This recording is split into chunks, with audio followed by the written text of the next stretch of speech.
नमस्कार, मैं हूं रत्ना और आप देख रहे हैं सी न्यूज भारत। आइए रुक करते इस खास खबर की और खबर इंदौर से है, जहां मांगलिया क्षेत्र की जमीन को लेकर एक गंभीर विवाद सामने आया है। जहां एक किसान परिवार अपनी पुश्तैनी जमीन को बचाने के लिए न्यायालय और प्रशासनिक कार्यालयों के चक्कर काटने को मजबूर है। मामला जमीन से जुड़ा है, जिसे मोहन के पिता जगन्नाथ ने 9 जनवरी 2002 को संतोष सहारा से खरीदी थी।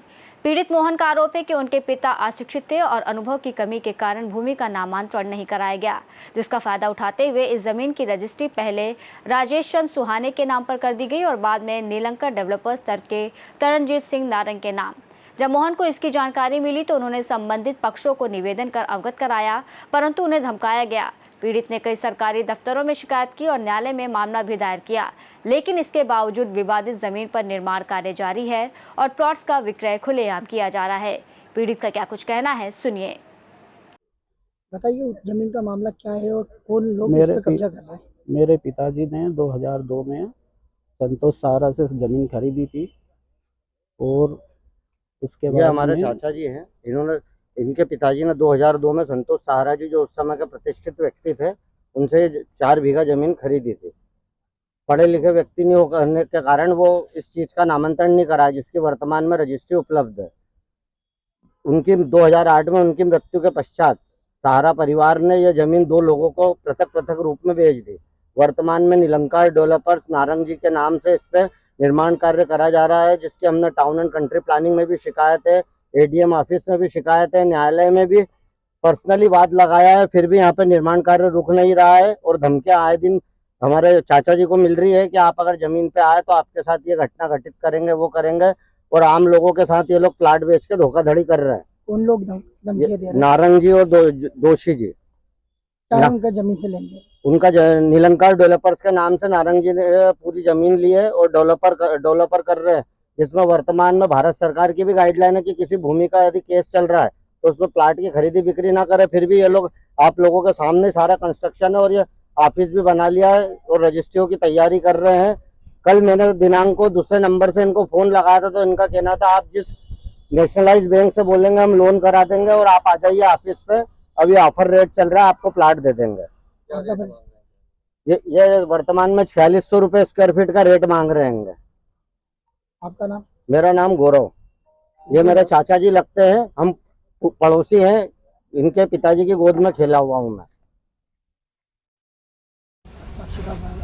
ये ज़मीन जो है, मेरे जो क्लाइंट है मोहन प्रजापति, उनके पिताजी जगन्नाथ प्रजापति जी, जगन्नाथ पिता रघुनाथ प्रजापति जी की थी। 4,25,000 में उन्होंने ज़मीन खरीदी थी और ये नामांतरण नहीं करा पाया। इसका फ़ायदा लेते हुए उनकी मृत्यु के बाद संतोष सहारा ने पुनः अन्य लोगों को, 2 अन्य लोगों को ज़मीन जो है फिर लाखों रुपए में बेच दी। इस प्रकार एक ही ज़मीन को 2 बार बेच करके धोखाधड़ी, अमानत में खयानत, आपराधिक न्यायभंग किया है, जिसके संबंध में हमने नामांतरण की कार्रवाई सिविल कोर्ट में दीवानी दावा, फौजदारी परिवार, टाउन एंड कंट्री प्लानिंग से इनको नोटिस भी इशू हो गए हैं। उसके बावजूद भी जो है डेवलपमेंट रुकने का नाम नहीं ले रहा है और तरह तरीके से जो है लोगों के साथ छलावा किया जा रहा है। अगर कई लोग ये प्लाट खरीदेंगे तो उनके साथ भी छल होगा, धोखा होगा और दावों की बाहुल्यता बढ़ेगी।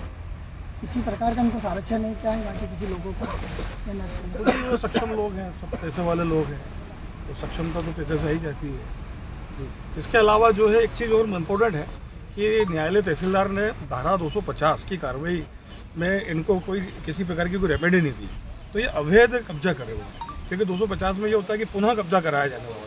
तो वो आवेदन जो है, जो इनके पिताजी थे मोहन के, उनके साथ के 6-7 लोग हैं यहाँ पे रह रहे हैं, उन्होंने उनके खिलाफ जो ज़मीन के खरीदार थे उन्होंने 250 की कार्रवाई की मांग की थी, लेकिन उनको कब्जा नहीं दिया गया, तो फिर उन्होंने अवैध कब्जा किया है, जिसके संबंध में भी कार्रवाई चल रही है। मेरा मुकेश देवल है। इंदौर से सी न्यूज संवाददाता अंकित खरे की रिपोर्ट। वहीं इस पूरे प्रकरण से सवाल उठता है कि जब मामला न्यायालय में विचाराधीन है तब कैसे निर्माण कार्य जारी है? क्या प्रशासन रसूखदारों के दबाव में काम कर रहा है? ये मामला न केवल एक किसान के अधिकारों पर कुठाराघात है, बल्कि ये दर्शाता है कि आज भी गरीब और अशिक्षित वर्ग के साथ किस तरह का अन्याय होता है। प्रशासन और चौथे स्तंभ की जिम्मेदारी है कि इस मुद्दे को गंभीरता से लेते हुए निष्पक्ष कार्रवाई की जाए। फिलहाल इस रिपोर्ट में बस इतना ही। देश और दुनिया की तमाम बड़ी खबरों के लिए देखते रहिए सी न्यूज भारत।